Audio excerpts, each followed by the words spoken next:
حضرت واصف علی واصف رحمہ اللہ اور دانا بندے تھے، اور دانا لوگ بہت مشکل باتیں نہیں کرتے، وہ لوگوں کے ذہن کے مطابق مثال دیتے ہیں، اس کے ذریعے لوگوں کو سمجھاتے ہیں۔ سید محمد ذوقی رحمۃ اللہ علیہ نے تربیت الاشاق میں لکھا کہ میں اس بات پہ غور کرتا رہا کہ ہندوستان میں شاہ ولی اللہ رحمہ اللہ، محدث دہلوی، ان کی جو دعوت تھی وہ بہت کامیاب رہی۔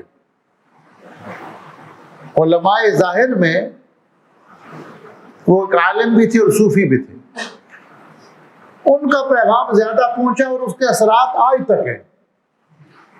شاہ ولی اللہ صاحب کا جو خاندان ہے، علم حدیث میں جو ان کی خدمات ہیں، وہ کسی پڑھے لکھے بندے کے لیے اس کے تعارف کی اور بیان کی ضرورت نہیں ہے۔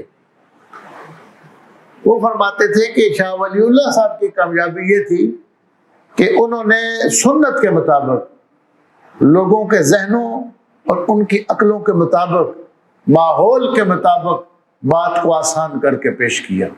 اس کی مثال سید محمد ذوقی نے یہ دی ہے کہ آج اگر کوئی بندہ بیان کرتے کرتے یوں کہہ دے کہ فلاں بندہ پا برکاب ہے، ایک تو فارسی یہاں نہیں بولی جاتی، دوسرا وہ سواریاں نہیں ہے کہ گھوڑوں پہ لوگ سوار ہوں۔ میں اس دن کلاس میں سرج کا لفظ آیا تو اتنے بچے بیٹھے تھے، میں نے ان سے کہا کہ زین کیا ہوتا ہے، نہیں پتا انہیں۔ ہم نے گاؤں میں جو گھوڑے دیکھے ہیں ان کی سواری کی ہے، اس لیے یہ پتا ہوتا ہے لگام کیا ہے، رکاب کیا ہے، زین کیا ہے۔ تو اب اگر کوئی یہ کہتا ہے کہ بندہ پا برکاب ہے تو پھر تشریح پوری کرنی پڑتی ہے کہ گھوڑے کے اوپر سوار ہونے کے لیے جو پاؤں رکھنے کی جگہ ہے اس کو رکاب کہتے ہیں۔ تو پا و رکاب کا مطلب یہ ہے کہ بندہ بس سفر کے لیے تیار ہو چکا ہے، بس اس نے گھوڑے پہ بیٹھنا ہے، گھر سے نکل گیا ہے، گھوڑے کے پاس کھڑا ہے، رکاب میں پاؤں رکھ لیا ہے۔ تو انہوں نے کہا کہ اس زمانے میں پا و رکاب نہیں کہنا چاہیے، یہ کہنا چاہیے ٹکٹ بدست ہے، یہ ٹکٹ ہاتھ میں لے کر کھڑا ہے۔ پا و رکاب کے بجائے اب یہ 60-70 سال پہلے انہوں نے لکھا کہ یہ کہنا چاہیے بس ٹکٹ ہاتھ میں لے کر کھڑا ہے۔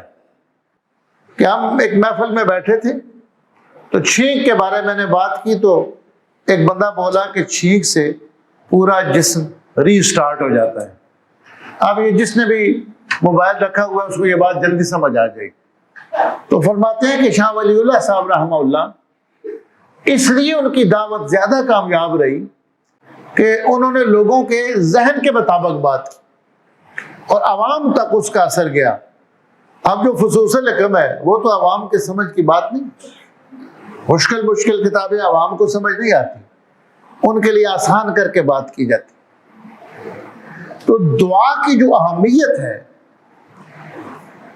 کہ جہاں ظاہری اسباب ختم ہو جائیں وہاں دعا کام کرتی ہے۔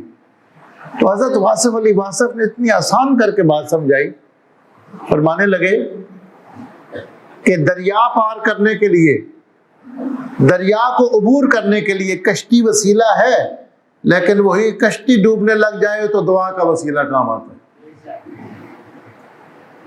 فرماتے ہیں کہ بندہ پسٹل کو اپنی حفاظت کا ذریعہ سمجھتا ہے، لیکن خود اس کی حفاظت کرتا رہتا ہے کہ چوری نہ ہو جائے۔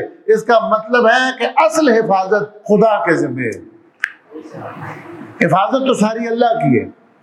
تو ماحول کے مطابق بات کرنا کہ لوگوں کو بات کتنی سمجھ آتی ہے، اس سے بندے کی دعوت کامیاب ہوتی ہے۔